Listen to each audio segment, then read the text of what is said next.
మనమందరం కడుపు వస్తున్నట్లయితే ప్రార్థన చేసుకుని వాక్య ధ్యానంలో ముందుకు వెళ్దాం. పరిశుద్ధుడైన తండ్రి, మీ పరిశుద్ధమైన పాలనకు వందనాలు స్తోత్రాలు చేర్చుకుంటున్నాం ప్రభా. ఈ ప్రాముఖ్యమైన సమయంలో తండ్రి ఈ దాసులాన్ని పూర్తిగా నన్ను సెలవు చేసుకుని ప్రభా నాతో మాతో ఈ యొక్క విశ్రాంతి వర్తమానం ద్వారా మా అందరితో సూటిగా తేటగా మాట్లాడండి.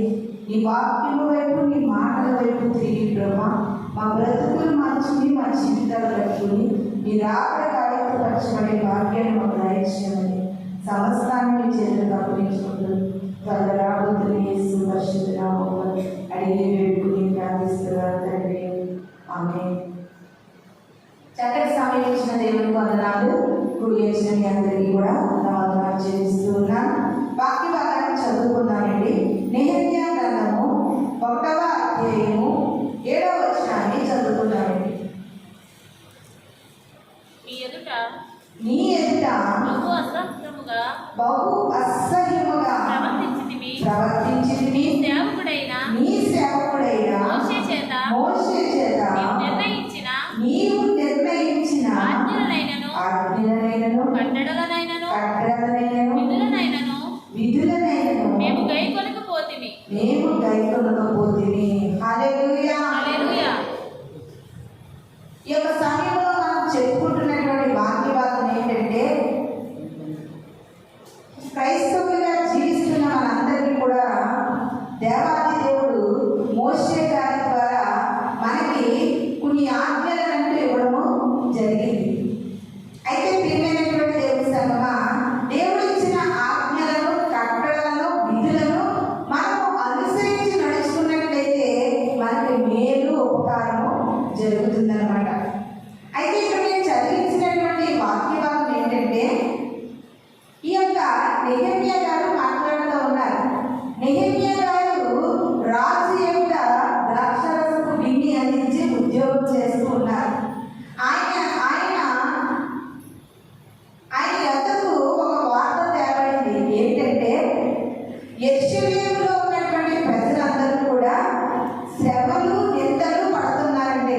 ఒకసారి చూడండి, 1వ అధ్యాయము 3వ వచనము లాస్ట్ చూడండి. వారు చెరపట్టబడిన వారిలో శేషించిన వారు ఆ దేశంలో బహుగా శ్రమలు, నిందలు పొందుతున్నారు. హల్లెలూయా. ఈ యొక్క నెహెమ్యా గారికి ఒక న్యూస్ తెలిసింది, వార్త తెలిసింది. ఏమంటే, దేవుని ప్రజలైనటువంటి బిడ్డలు ఆ దేశంలో బహు శ్రమలు పొందుతున్నారంట, నిందలు పొందుతున్నారంట. ప్రియమైన దేవుని సంగమా, వారు నిందలు పొందుతూ ఉన్నారు. యెరూషలేము ప్రాకారము పడగొట్టబడింది, దేవాలయము కాల్చబడింది అని ఎప్పుడైతే నెహెమ్యా గారికి ఈ వార్త తెలిసిందో వెంటనే నెహెమ్యా గారు వెళ్ళి ప్రార్థన చేస్తున్నారంటే దేవుని. ఏమని ప్రార్థన చేస్తున్నారు? మనం చదువుకున్నటువంటి వాక్య భాగంలో ఏమని ప్రార్థన చేస్తున్నారండి?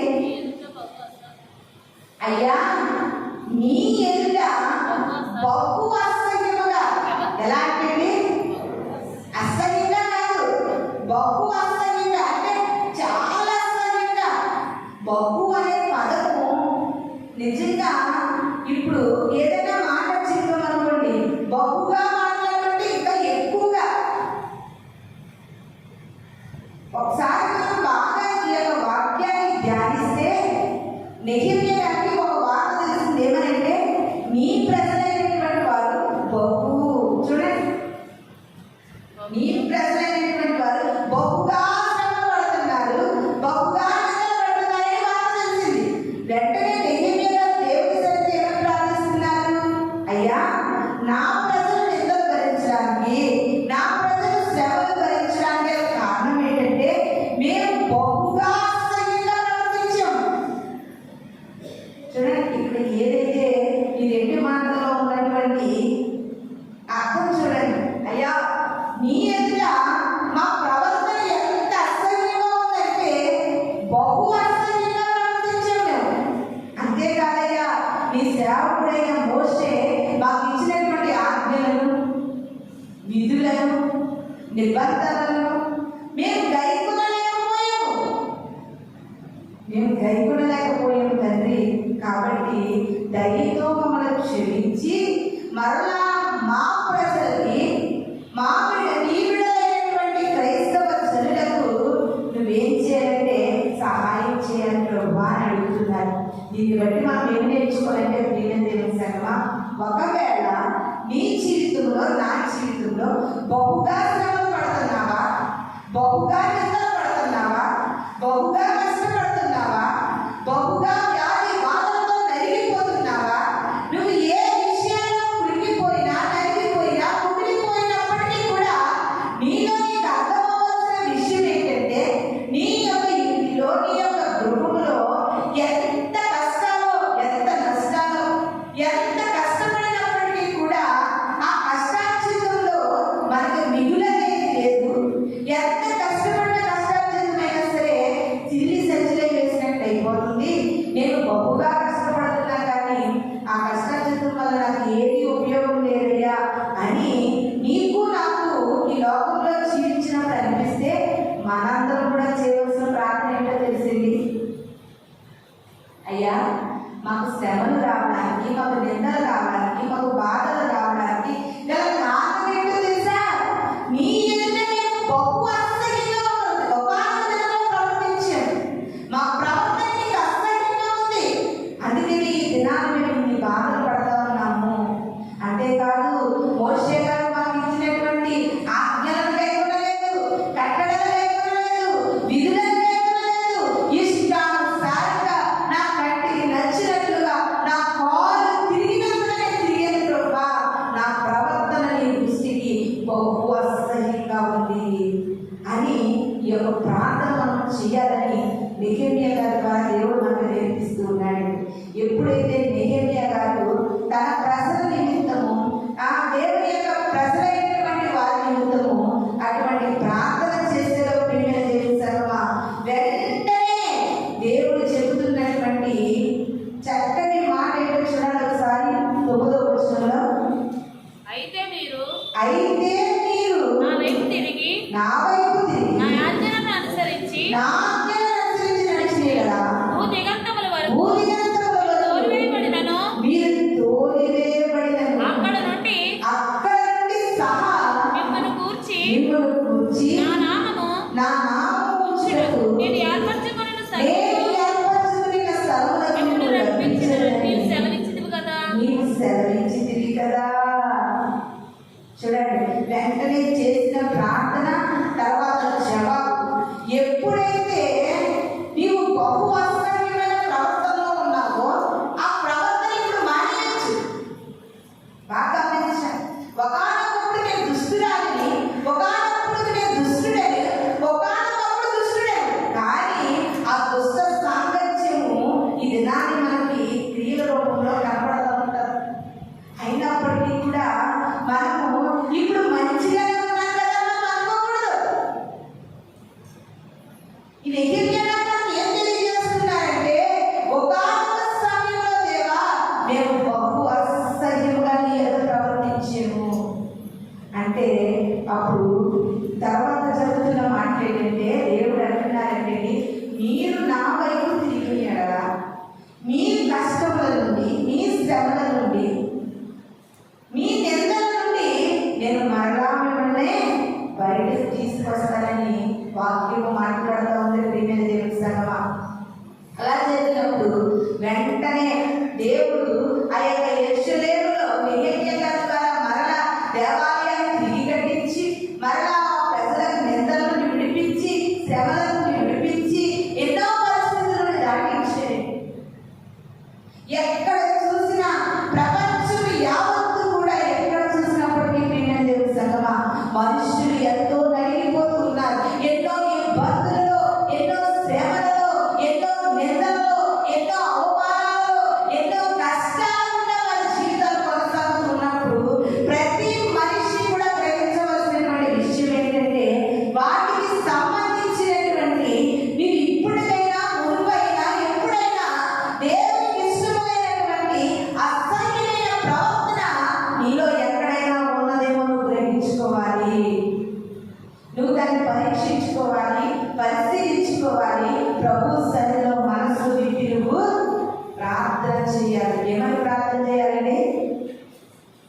అయ్యా ఒకనొకప్పుడు నేను చేసిన పని చాలా అసహ్యమైనది, నేను జీవించిన జీవితం చాలా అసహ్యమైనది, నేను నడిచిన నడక చాలా అసహ్యమైనది, బహు అసహ్యమైన ప్రవర్తనగా నేను ప్రవర్తించాను. కాదని నేను అనట్లేదు ప్రభువా అంటే దేవుడు అంటున్నాడు, ఉన్నది ఉన్నట్టుగా ఒప్పుకోవడమే నాకు ఇష్టం. నువ్వు ఎప్పుడైతే ఒప్పుకోవడం ప్రారంభించావో వెంటనే నీ పట్ల కార్యం జరిగించడం ప్రారంభిస్తాడు దేవుడు. వెంటనే నీ పట్ల కార్యాలు చేయడం ప్రారంభిస్తాడు. వెంటనే నీకు శ్రమ నుండి విడుదల ప్రారంభమవుతుంది. వెంటనే నీకు నిందల నుండి విడుదల ప్రారంభమవుతుంది. అవమానాల నుండి విడుదల ప్రారంభమవుతుందని ప్రభు ఈ దినాల వాక్యం ద్వారా సెలవిస్తున్నారు. దీనంతటికీ గల కారణం ఏంటంటే దేవుడు మనకు ఆజ్ఞలను ఇచ్చాడు. ఈ ప్రపంచంలో అపోస్తులైన పౌలు గారు అంటారు, అందరి వల్ల మాట్లాడేదానికి నాకు నోరు ఉంది, అందరూ నచ్చినట్లు తిరిగినట్లు నేను తిరగగలను, అందరూ ఉన్నట్లుగా నేను ఉండగలను, కానీ దేవుడు ఇచ్చిన ఆజ్ఞలకి దేవుడు ఇచ్చిన విధులకి నేను కట్టుబడి ఉండడం వల్ల ఆ ఒకనొక దినాన పరలోక రాజ్యము ఉంది అని భక్తులు ఎంతమంది మనకు తెలియజేస్తున్నారు. అందుకని ప్రియమైన దేవుని సేవమా ఈ దినం మనం చెప్పుకోబోతున్నటువంటి వాక్యం ఏంటంటే, నువ్వు దేవుని ఆజ్ఞలు కైకొనే బిడ్డగా ఉండాలి, నువ్వు విధులను కైకొనే బిడ్డగా ఉండాలి. దేవుడు ఏదైతే వాక్యం ద్వారా నేను చెబుతూ మాట్లాడుతున్నారో అది నువ్వు గ్రహించుకుని దాన్ని అనుసరించి నడుచుకునే బిడ్డగా ఉండాలి. గైకునే వారిగా మనం ఉండాలన్నమాట. ఎలా ఉండాలంటే గైకునే వారిగా మనం ఉండాలని వాక్యం విధానాన్ని మనతో మాట్లాడుతుంది. అందుకని ఒకసారి ఒక మాట చూద్దాం, చూడండి. మొదటి యోహాను పత్రిక 2వ అధ్యాయము 3వ వచనాన్ని చదువుకుందామండి. దేవుని ఆజ్ఞలు కైకొనడం వల్ల మనకి ఎంత మేలు పొందుతుంది దేవుని సర్వ. మొదటి యోహాను పత్రిక 2వ అధ్యాయము 3వ వచనం. మరియు మనము ఆయన ఆజ్ఞలను గైకొని ఎడల దీని వలననే ఆయనను ఎరిగి ఉన్నామని తెలుసుకొందుము. ఆయనను ఎరిగి ఉన్నామని చెప్పుకొనుచు ఆయన ఆజ్ఞలను గైకొనిన వాడు అబద్ధికుడు. హల్లెలూయా, హల్లెలూయా. ఇక్కడ కూర్చున్న మనందరికీ కూడా ప్రశ్న, యేసుక్రీస్తు మనకు తెలుసా? ఎవరండి యేసుక్రీస్తు మనకు తెలుసా? తెలీదా? యేసుక్రీస్తు మనకు అందరూ చెప్పాలి. యేసుక్రీస్తు మనకు తెలుసా తెలీదా? యేసుక్రీస్తు ఎవరో మనకు తెలుసు అని మనం మాట్లాడుతున్నాం. కానీ వాక్యం ఏమైనా పలుకుతుందంటే ప్రియమైన తెలుస్తారా? వాక్యము ఎంత క్షుణ్ణంగా మనతో మాట్లాడుతుందో చూడండి. మొదటి యోహాను పత్రిక మనం చదువుకున్నటువంటి మొదటి యోహాను పత్రిక 3వ వచనంలో ఎంత చక్కగా 2వ అధ్యాయం 3వ వచనంలో వాక్యం ఏమంటుందంటే, మనము ఆయన ఆజ్ఞలను కైకొనిన యెడల దీని వలన ఆయనను ఎరిగి ఉన్నామని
దయ్యాలు కూడా యేసుక్రీస్తుని చూసి వణికిపోతున్నాయి, భయపడుతున్నాయి. అలాగే దయ్యాలు పరలోకరాజ్యం అంటాయా? ఎలా? నీకు యేసుక్రీస్తు తెలుసు అంటున్నావు, కానీ నువ్వు ఆయన ఆజ్ఞలు పాటించట్లేదు, ఆయన చెప్పిన ప్రకారం నడుచుకోవడం లేదు, ఆయన ఏదైతే మనకు ఆజ్ఞలు ఇచ్చాడో ఆ ఆజ్ఞలు పాటించట్లేదు అన్నంత మాత్రాన నువ్వు తెలుసు అన్నంత మాత్రాన పరలోకరాజ్యం వెళ్ళవు.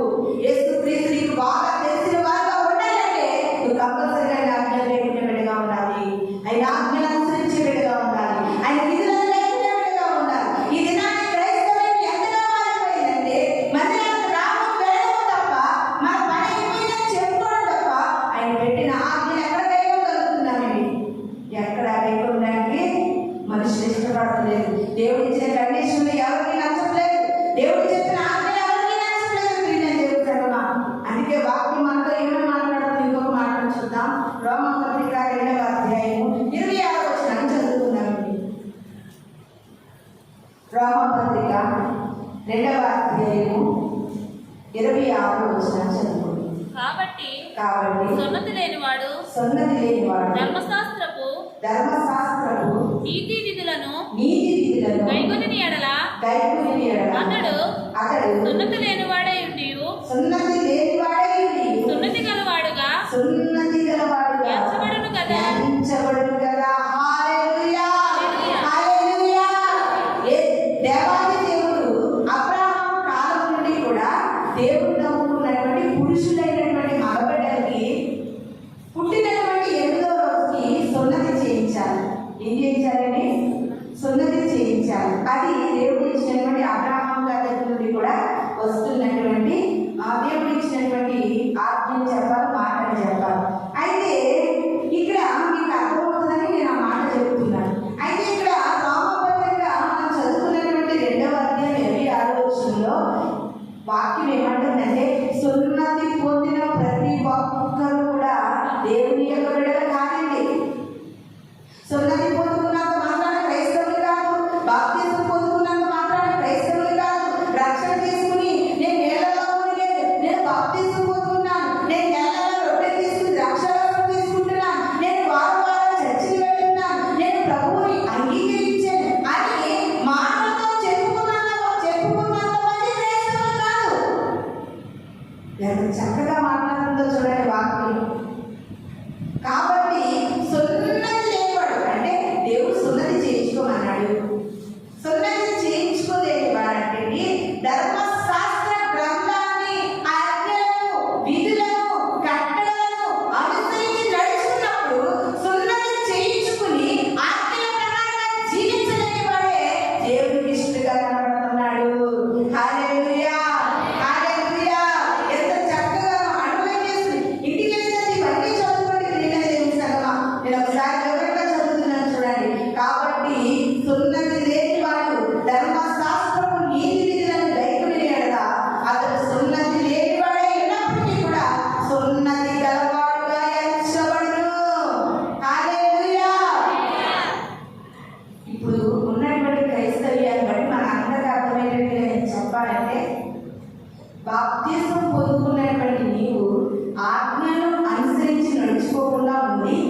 బాప్తిజం పొందుకోలేనటువంటి ఒక వ్యక్తి దేవుని యొక్క ధర్మశాస్త్రంలో ఉన్న ఆజ్ఞలన్నింటినీ అనుసరించి నడుచుకుంటే బాప్తిజం పొందుకున్న నీకంటే కూడా బాప్తిజం పొందుకోలేని వాడు గొప్పవాడు. అర్థమవుతుందమ్మా?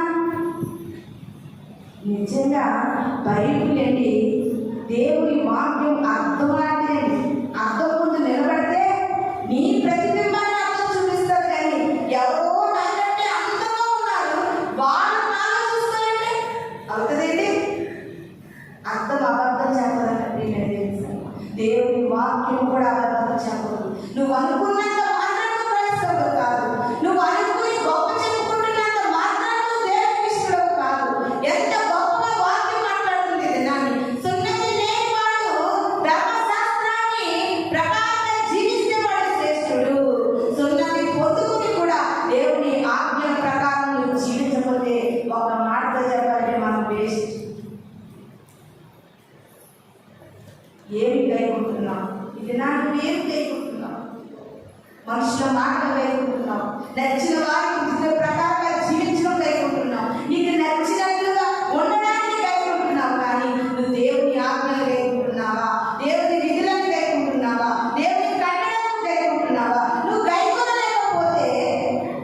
నీకంటే బాప్తిసం పొందుకోకుండా అబద్ధం ఆడకూడదని దేవుడు చెప్పాడు. ఆజ్ఞ తెలిసింది. ఈరోజు సండే స్కూల్లో పిల్లలు కూడా నేను అదే చెప్పినాను. ఎన్నోసార్లు చెప్తాను. ఈరోజు ఇంకా దేవుడు ప్రేరేపించినంతగా చెప్పి వెంటనే ఆజ్ఞ చెప్పమంటే ప్రణీతి వెంటనే అసలు అని అడుగుతానని ఎవరనుకోలేదు. తలంగా ఏర్పడితే చెప్పేశాడు.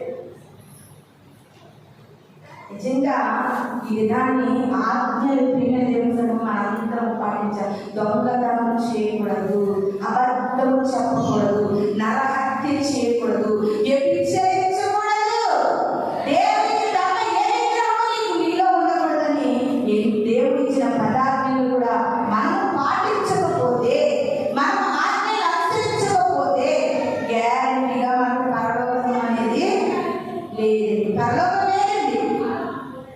ఇంకొక మాట చూడండి ఎంత స్పష్టంగా మాట్లాడుతున్నదో వాక్యము మనతోని. ఇంకొక మాటను చూద్దాం. యోహాను సువార్త 15వ అధ్యాయం 10వ వచనం చదువుకుందాం. యోహాను సువార్త 10వ అధ్యాయం 15వ వచనం.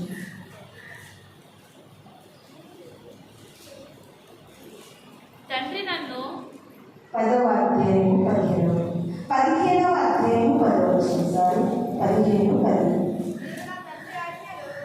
చదవాలి.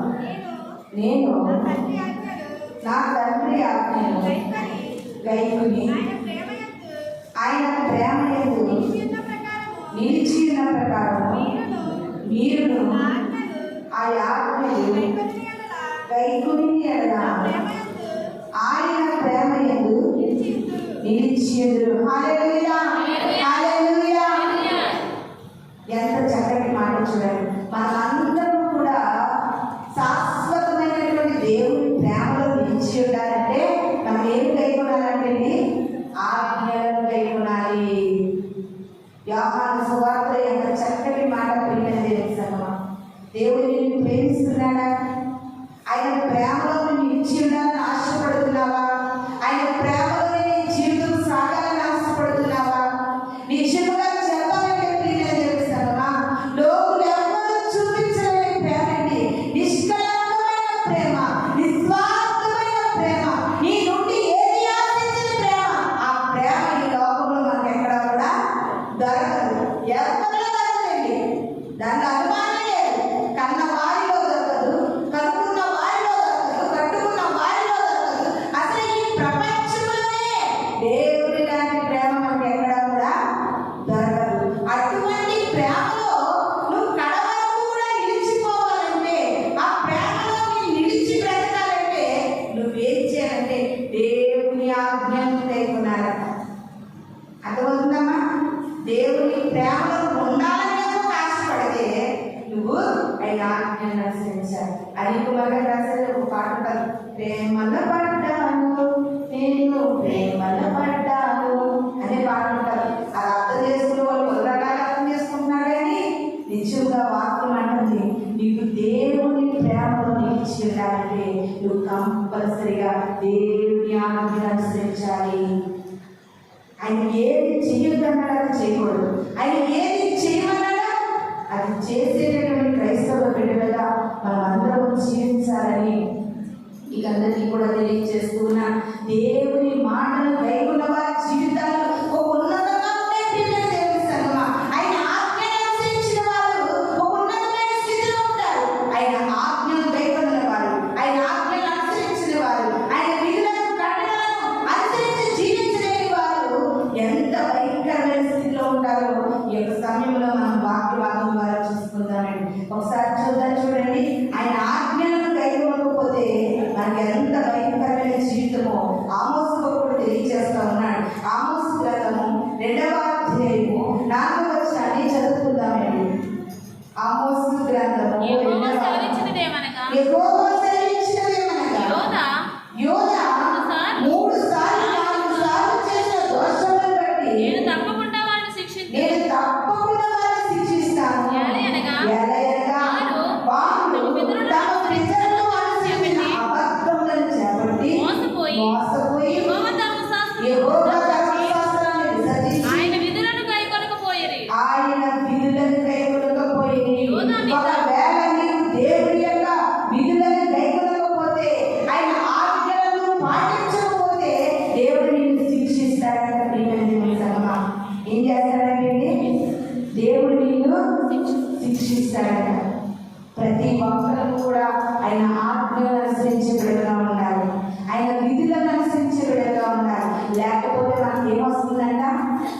శిక్ష వస్తుంది ప్రియమైన దేవుని. ఆయన శిక్షకు మనం గురి కాకముందే, ఆయన శిక్షించకముందే మనం ఆయన ఆజ్ఞలను అనుసరించి, ఆయన కట్టడలను విధులను అనుసరించే బిడ్డగా ఉండాలండి. నిజంగా దేవుని ఆజ్ఞలను అనుసరిస్తే ప్రియమైన దేవుని సంగమ, నీ పరిస్థితి కాదు, నీ స్థితిగతిని చూసి ఆయన నిన్ను ఆశీర్వదించండి. నీ పరిస్థితులను, నీ స్థితిగతులను చూసి, లేకపోతే నీ బలాన్ని చూసి, నీ ధనాన్ని చూసి, నీ జ్ఞానాన్ని చూసి దేవుడు ఈ వీటిని బట్టి నిన్ను ఆశీర్వదించడు. ముందు నువ్వు దేవుని ఆజ్ఞలను అనుసరించే బిడ్డగా ఉండాలి. నువ్వు అనుసరించే బిడ్డగా ఉండి నువ్వు బలహీనురాలిగా ఉన్నా దేవుడు నిన్ను బలవంతురాలిగా లేపుతాడు. నువ్వు శక్తిహీనుడిగా ఉన్నా దేవుడు నిన్ను శక్తిమంతుడిగా లేపుతాడు. దేవుని సంగమా, అందుకే ప్రకటన గ్రంథంలో ఒక చక్కటి మాట ఉంది. ప్రకటన గ్రంథంలో చక్కటి మాట ఉంది. ప్రకటన గ్రంథంలో చూడండి, ఈ మాట నిజంగా మనసును చాలా ఆలోచన చేస్తుంది. ప్రకటన గ్రంథం 3వ అధ్యాయం 8వ వచనం చదువుకుందామండి. చూడండి ఎంత చక్కటి మాట. నీ క్రియలను నేను ఎరుగుదును, నీకున్న శక్తి కొంచెమే ఉండినను, నీకున్న శక్తి కొంచెమే ఉండినను, నీవు నా వాక్యము గైకొని, నీవు నా వాక్యము గైకొని, నా నామము ఎరుగలేదు, నా నామాన్ని ఎరుగలేదు. ఇదిగో ఇదిగో తలుపు నీ ఎదుట తీసి ఇచ్చినాను, ఇది ఎవడు వేయనేరడు, దానిని ఎవడు కూడా వేయనేరడు. పాట పాడమంటే నేను పాడలేనండి, నాకు రాదండి, నాకు ధైర్యం లేదండి, నేను చేయలేనండి అంటా ప్రియమైన దేవుని సంగమా. కానీ దేవుడు ఎంత చక్కగా ప్రకటన గ్రంథంలో చూస్తున్నాడు. నీకు ఉన్న శక్తి కొంచెమే. ఎంతంటే నీలో ఉన్న శక్తి కొంచెమే. అయినను నా వాక్యమును గైకొని, నా వాక్యాన్ని గైకుంటే, నా విధులను అనుసరిస్తే, నా కట్టడలను అనుసరిస్తే, నా నామమును తలుపు నీ ఎదుట నుంచి తీసి ఉంచి ఉన్నాడని అప్పుడు కూడా మూయలేడు. ఎంత గొప్ప మాట ప్రియమైన తెలుసాను. నిజంగానండి ఈరోజు ఆటోమేటిక్గా సండే స్కూల్లోనే దేవుడు అనేకమైన విషయాలు చిన్నపిల్లలతో మాట్లాడాడు.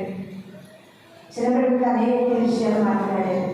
నీలో ఉన్న శక్తి కొంచెమైనను, నీలో ఉన్న ధనము కొంచెమైనను, నువ్వు దేవుని పని చేయలేదనుకోకూడదు ప్రియమైన దేవుని సంగమా. నువ్వు దేవుని కొరకు నిలబడగలుగుతాను అనుకోవాలి. నువ్వు దేవుని కొరకు సోద కార్యాలు చేస్తాననుకోవాలి. దావీదు బలహీనుడే, దావీదు శక్తిహీనుడే, దావీదు కడవలివాడే, దావీదు ఎవరు పట్టించుకోలేదు. అయినప్పటికీ కూడా బలవంతులు పారిపోతుంటే బలహీనుడు అంటున్నాడండి, నాలో ఉన్న శక్తి కొంచెమేను, నేను దేవుని శక్తిని బట్టి ఎలాగో చెప్పొచ్చేస్తాను. ఎంత పవర్ఫుల్ మాట చూడండి. అది నాలో ఉన్న శక్తి కొంచెమే. నీలో ఉన్న శక్తిని బట్టి నువ్వు అంచనా వేసుకోకూడదండి. నీలో ఉన్న శక్తిని బట్టి కానీ, నీలో ఉన్న సమస్యలను బట్టి కానీ, నీలో ఉన్న వ్యాధిని బట్టి కానీ, నీలో ఉన్న బాధలను బట్టి కానీ నిన్ను నువ్వు అంచనా వేసుకోవద్దు. ఎప్పుడైతే దేవుని ఆజ్ఞలను అనుసరించడం ప్రారంభిస్తావో, దేవుని మాటల ప్రకారం బ్రతకడం ప్రారంభిస్తావో, దేవునికి ఇష్ట ప్రకారం జీవించడం ప్రారంభిస్తావో, బలహీనుడని దేవుడు బలవంతుడుగా నిలబడతాడు. హల్లెలూయా, హల్లెలూయా. అంటే వాక్యం అంటుంది, బలవంతులను సిగ్గుపరచడానికి లోకంలో బలహీనులను నేను ఎన్నుకుంటాను, జ్ఞానవంతులను సిగ్గుపరచడానికి వెర్రి వారిని నేను ఎన్నుకుంటాను. చూడండి ఎంత చక్కటి మార్గం. ఒకవేళ నువ్వు ఏది చేయాలనుకున్నా, దేవుని కొరకు ఏది చేయాలనుకున్నా, దేవుని కొరకు ఒక సువార్త ప్రకటించాలనుకున్నా, ఒక పాట పాడాలనుకున్నా, దేవుని సభలో ప్రార్థన పరులలో నిలబడాలనుకున్నా, సంఘానికి పరిచయంలో నువ్వు ఏది చేయాలనుకున్నా, నీలో ఉన్న శక్తి కూర్చుని దాని వైపు కానీ చూస్తే ఉండగా నీలో శక్తిహీనుడు ఎప్పుడు శక్తివంతుడు ఉంటాడంటే తెలిసింది ఆజ్ఞలు అనుసరించినప్పుడు, ఆజ్ఞలు నైపుణ్యప్పుడు. ఎంత ప్రకటన గ్రంథంలో ఎంత క్షుణ్ణంగా వాక్యం నమ్ముతుందో ఈరోజు మాట్లాడుతుందండి. యేసు ప్రభువుకి ఎంతమంది శిష్యులు? 12 మంది శిష్యులు. 12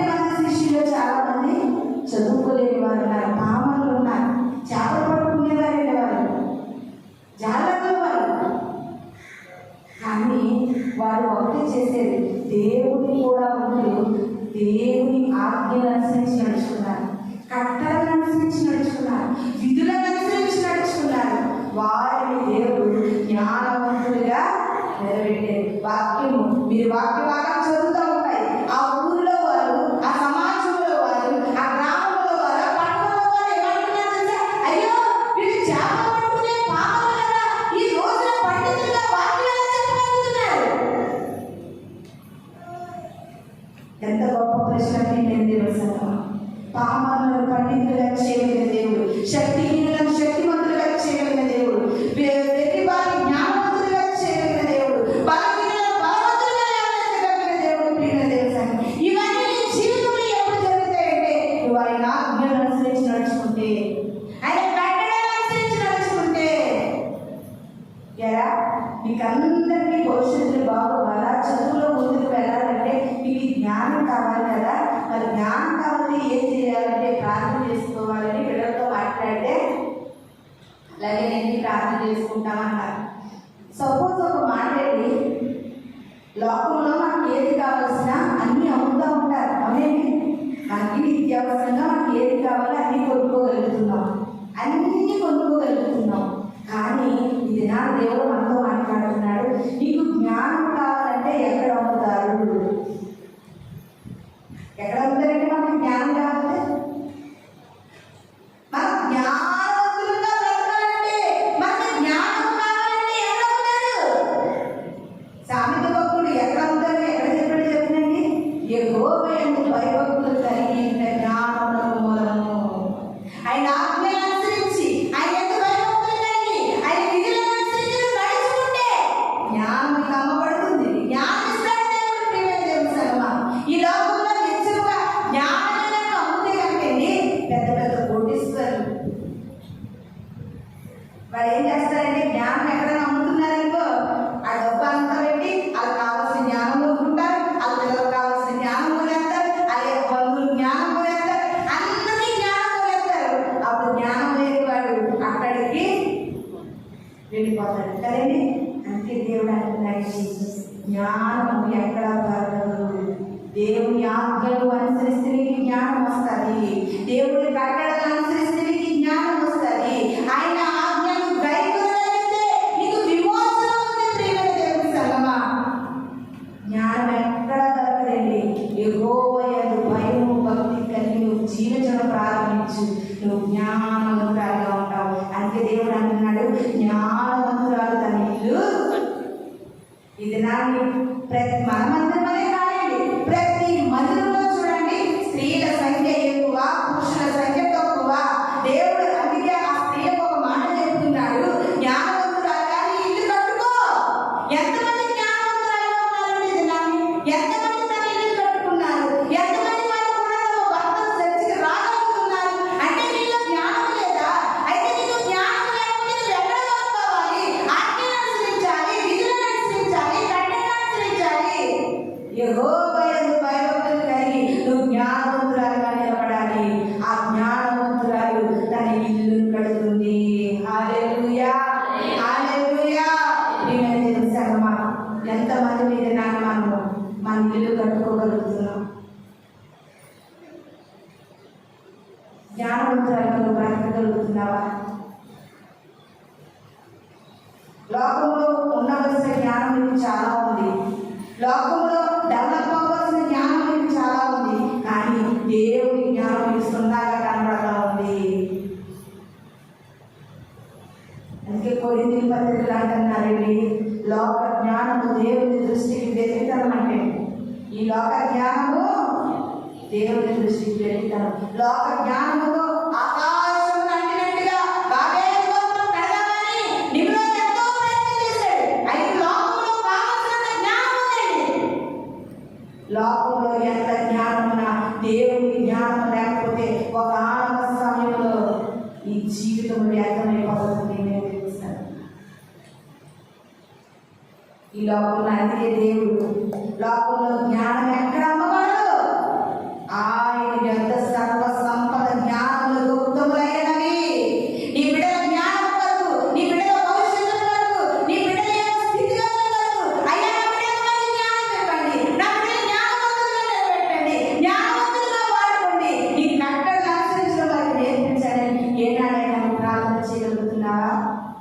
దేవుడి దినాన్ని మనం అడుగుతూ ఉన్నాడు.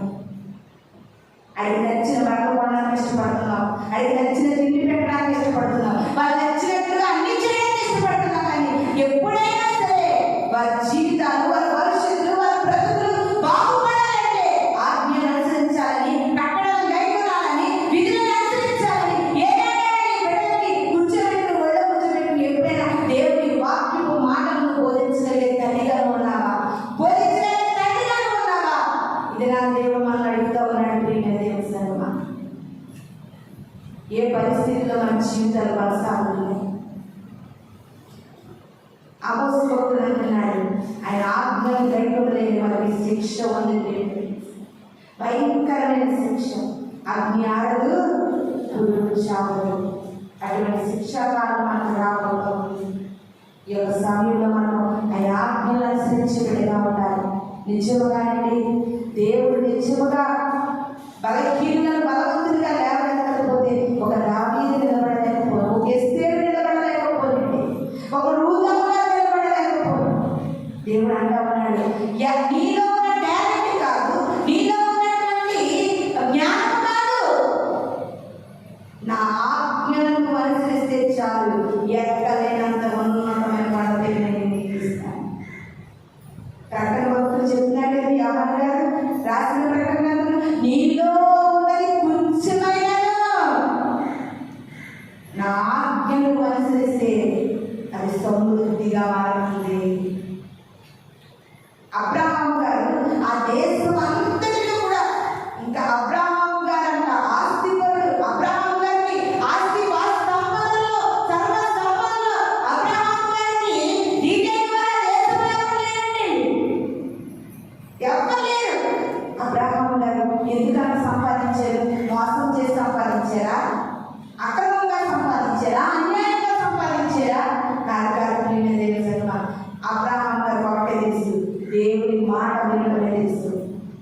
నువ్వు రా, నీ బంధువులు, నీ జనాన్ని, తల్లిదండ్రులు, నీ తండ్రి ఇంటి వారిని వదిలి వచ్చే ఎక్కడికి కూడా వారి మాట పలకుండా దేవుని మాట లోబడి రావడం ప్రారంభించాడు. దేవుడు ఉన్నతంగా అబ్రహాము గారిని ఆశీర్వదించి, నీ జీవితం నా జీవితం ఇది నానే రాదు. ఎప్పుడు కూడా మన బ్రతుకులు, మన కష్టాలు, మన పరిస్థితులు మారాలండి. దేవుని ఆజ్ఞ అనుసరించాలండి. దేవుని మాట ప్రకారంగా బ్రతకాలి, దేవుని ఆజ్ఞ ప్రకారంగా బ్రతకాలి. ఒక విధవరాలు అందరూ కూడా పోషించబడకపోతే ఎందుకు పోషించబడిందండి? ఎందుకు కరువులో కూడా పొదుగు లేకుండా బ్రతికిందంటే ఆవిడ దైవజనుల మాటలో పడింది. నువ్వెవరి మాటకు లోబడవు, దైవజనుల మాటకు లోబడవు, దేవుని మాటకు లోబడవు. ఇంకా నీ పురాకు, నీ కష్టాలు, నీ పరిస్థితులు ఎంత కొట్టుకున్నా అదే స్థితి. దీని కారణం ఏంటి? నెగటివ్గా కాదు, దాని కారణం ఏంటి ఆలోచించే, దాని కారణం ఏంటో గ్రహించే. నా ప్రజలు లెక్కలు పడుతున్నారు, శ్రమ పడుతున్నారు. దీని కారణం ఏంటో తెలుసా? బొగ్గా మేము అసహ్యంగా ప్రవర్తించామని ఒప్పుకున్నాడండి. ఒప్పుకోవాలి. నా కష్టాలకి కారణం నేను, నా నష్టానికి కారణం నేను, నా పరిస్థితి నిర్ధారించడానికి కారణం ఒకనొక అసహ్యంగా ప్రవర్తించానయ్యా, ఒప్పుకుంటాను అని ఎప్పుడైతే హృదయపూర్వకంగా ఒప్పుకోవడం ప్రారంభిస్తావో ఆటోమేటిక్గా నీ జీవితంలో, నీ కుటుంబంలో, నీ ఇంట్లో ఆశీర్వాదించడం ప్రారంభమవుతుంది.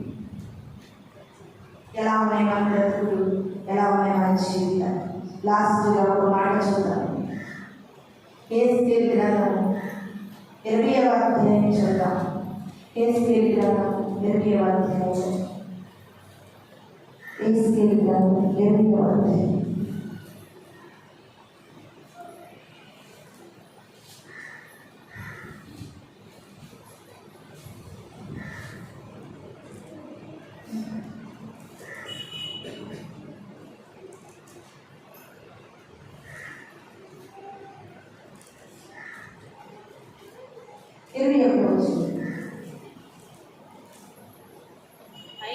అయినను ఆ జనులు సహా నా మీద తిరగబడి తమను అనుసరించి బ్రతకవలనని నేను ఇచ్చిన నా కట్టడలను అనుసరింపకయు నా విధులను లేకునియు నేను నియమించిన విశ్రాంతి దినములను అపవిత్రపరచితిని. చూడండి, దేవుడు మనకి ఏం నియమించాడమ్మా? విశ్రాంతి దినాన్ని నియమించాడట. ఎంతో మంది విశ్రాంతి దినాన్ని ఎంజాయ్ చేయడానికి, ఫ్రెండ్స్తో బయటకు వెళ్ళడానికి, వాళ్ళ నచ్చినట్టుగా తిరగడానికి వాడుకుంటుంటారు విశ్రాంతి దినాన్ని. కానీ దేవుడు మనకి విశ్రాంతి దినాన్ని నియమించాడు. ఆ విశ్రాంతి దినం రోజు నువ్వు దేవుడి సరిలో కంపల్సరిగా నీ యొక్క జీవితాన్ని దేవుడి సరిలో గడపాలి. విశ్రాంతి దినం ఆయన ఇచ్చాడంట. చక్కగా మాట్లాడు. ఈ జీవితంలో ఎన్ని విశ్రాంతి దినాలు తెలియకపోయిపోయేమో మరలా దేవుడు నీకు గుర్తు చేస్తూ ఉన్నాడండి. నీవు ఆయన విధులను అనుసరించి ఆయన కట్టడాల దైవులు బ్రతకడానికి నీకేమి ఇచ్చాడండి? విశ్రాంతి దినాన్ని ఇచ్చాడు. విశ్రాంతి దినం ఆ దినాన్ని కంపల్సరీగా మనం అందరం కూడా దేవుని మందిరంలో ఉండాలని ప్రభు మనకి సెలవిస్తూ ఉన్నారు. అందుకే ప్రియమైన దేవుని సంగమా, అదే 11 చూడండి, వారికి నా కట్టడం నియమించి నా విధులను వారికి తెలియజేసింది. ఎవడైనా వాటిని అనుసరించి నడిస్తే వాడు బ్రతుకుతాడు. యేసుక్రీస్తు భక్తుడితో దేవుడు మాట్లాడుతున్నాడు. ఏమంటే, అయ్యా, నేను క్రైస్తవులైనటువంటి నా బిడ్డలకి నేను కొన్ని విధులు ఇచ్చాను, కొన్ని కట్టడలు ఇచ్చాను, కొన్ని ఆజ్ఞలు ఇచ్చాను. అవి కనుక ఎవరు అనుసరించి బ్రతుకుతారో, అనుసరించి నడుస్తారో వారు ఏమవుతారంటే బ్రతుకుతారు. అందుకే కీర్తన గ్రంథంలో 119 కీర్తన 150 వచ్చి ఉంటానని చదవాల్సింది. ఈ వాక్యమే నన్ను బ్రతికిస్తుంది. ఈ వాక్యం నన్ను ఏం చేస్తుందంటే బ్రతికిస్తుంది. మధ్యలో ఏంటండి దేవుడు వాక్యం నన్ను బ్రతికించడం ఏంటి?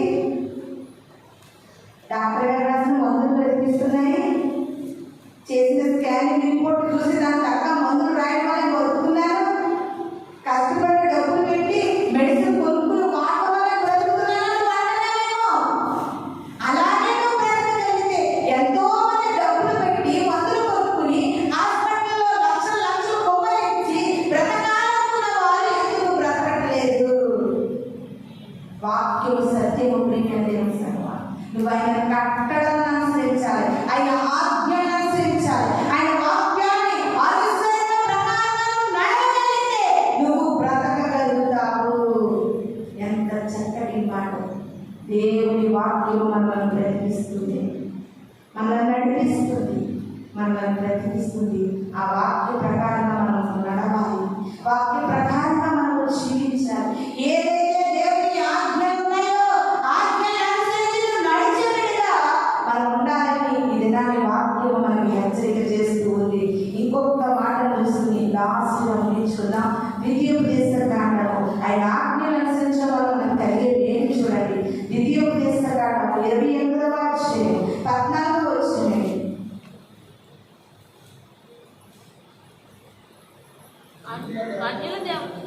అన్యుల దేవతలను అనుసరింపకయు వాటిని పూజింపకయు కదా నీవు అనుసరించి నడుచుకుని వలన నీవు అనుసరించి నడుచుకున్న నేను నీకు ఆజ్ఞాపించిన వాటిని అనుసరించి గైకొని ఎడల యెహోవా నిన్ను తలగా నియమించును గాని తోకగా నియమించడు. హల్లెలూయా, హల్లెలూయా. మనం అందరం ఏమని ప్రార్థన చేస్తాం తెలిసింది? అయ్యా, నన్ను, నా బిడ్డల్ని, నా కుటుంబాన్ని తలగా ఉంచు. చాలా మంది అందరూ ప్రార్థన మనం తలగానే పెట్టాడు, తోకగా మార్చుతాడున్నారు. దేవుడు ఏమంటున్నారంటే నువ్వు తలగా నిలబెట్టు, తలగా నిలబెట్టు అని నువ్వు ఎన్ని ప్రార్థన చేసినా దేవుడిని తలగా నిలబెట్టాడు. తలగా నిలబెట్టాలంటే ఆ వచనాలు నీకు అర్థం కావాలి. దేవుడు ఏమంటున్నాడంటే నువ్వు తలగా నిలబడాలంటే, నీ కుటుంబం తలగా నిలబడాలంటే, నీ బిడ్డల భవిష్యత్తులో తలగా నిలబడాలంటే నేను నీకు ఆజ్ఞాపించు ఆజ్ఞలను లేకున్నాని కట్టడాలను అనుసరించి నడుచుకున్నప్పుడు నేను మిమ్మల్ని తలగా నిలబెడతాను. హల్లెలూయా, హల్లెలూయా. అందుకే ఆది కాండం నుండి ప్రకటన గ్రంథం వరకు దేవుని ఆజ్ఞలను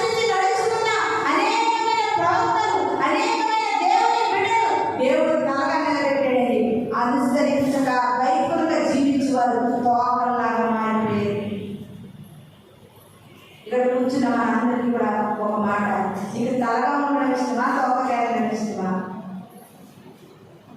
అంటే మీకు అందరికీ తోకగా ఉండడం ఇష్టమా? మరి చెప్పొచ్చు కదా, తలగా ఉండడం ఇష్టమా, తోకగా ఉండడం ఇష్టమా? నాకైతే తలగా ఉండడం ఇష్టం, మరి మీకు తలగా ఉండడం ఇష్టం. మరి ఇష్టమైన మనం ఏం చేయాలి? ఆయన ఆజ్ఞను అనుసరించాలి, ఆయన కట్టడలు కట్టుకున్నాలి, ఆయన విధుల ప్రకారంగా బ్రతకాలి. ఏసయ్యా నువ్వు ఈ పని చేయొద్దన్నావు, నేను చేయనయ్యా. అయ్యా నువ్వు అక్కడికి వెళ్ళొద్దన్నావు, నేను వెళ్ళనయ్యా. అయ్యా నువ్వు నా నోటి మాటలు అబద్ధం ఉండకూడదన్నా వద్దయ్యా, నరహత్య చేయకూడదన్నా వద్దయ్యా, వ్యభిచారం చేయొద్దన్నా వద్దయ్యా. ఇలాంటి నువ్వు పాటించి చూడు, ఆటోమేటిక్గా నీ లైఫ్ స్టైల్ మారిపోతుంది, నీ జీవన విధానం మారిపోతుంది. నేను దేవుని సంగమా నిజంగానండి, బైబిల్ గ్రంథంలో ఉన్న భక్తులే మనకు పెద్ద నిదర్శనం. ప్రియమైన దేవుని సంగమా, ఎస్తేరు దేవుడు ఆ యొక్క శోషణ పట్టి అలాగానే పెట్టాడు. తలగా పెట్టాడు, ప్రార్థన చేసిందా? కాదు, దేవుని ఆజ్ఞను అనుసరించి నడుచుకుంది.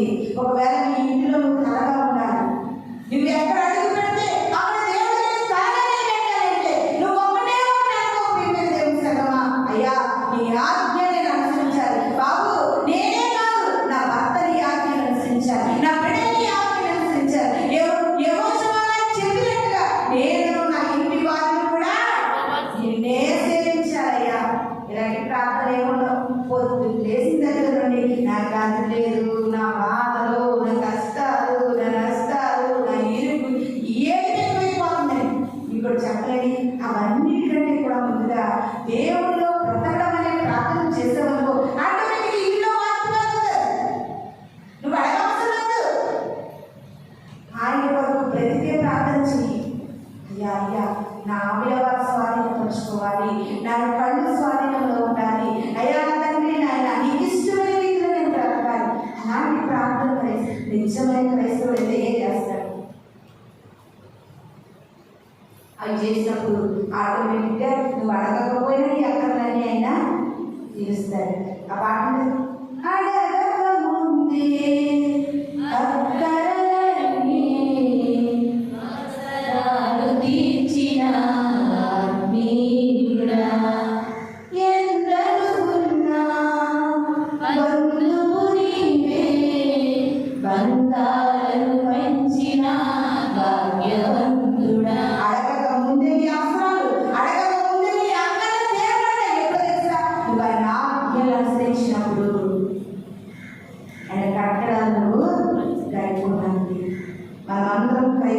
చెప్పుకుంటే కానీ క్రైస్తవులు కాని వారు ఆజ్ఞల ప్రకారంగా బ్రతికితే వారు వారిలో పెట్టారు.